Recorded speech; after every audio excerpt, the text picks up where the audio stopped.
Mana simlar uzilib yerga tushgan.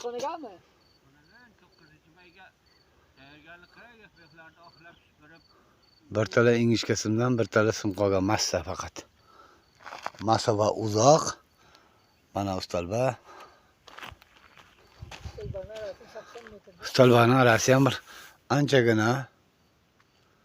Mana necha martalab biz murojaat qilganmiz mana. Ana yana. Ana ustalbaga ketgan simlar edi, mana osilib o'tgan simlar.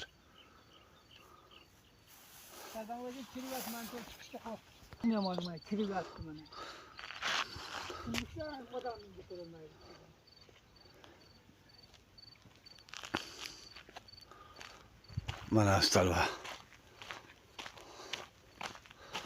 Mana simlar osilib yotibdi mana. Mana ustalbaga dajmantirlar ham qo'rqadi ustalbaga chiqib tushishga. Chirib yotibdi-yu. Odam yaqinlashib bo'lmaydi mana chirib qolgan ustalba. Mana. Mantor chiqsa, sim ketsa nima bo'ladi deb elektrik boshlig'i gapirdi bir vaqtda. Men odam o'lib ketadimi deb. Elektrik o'lib ketsa-ku, mayli, o'lmasin ham. Bizni aholiga zarar tegsa bo'ladi beralimi? Mana. Nar tomonda simlar turibdi. Bu tomlar simlar uzilib tushgan.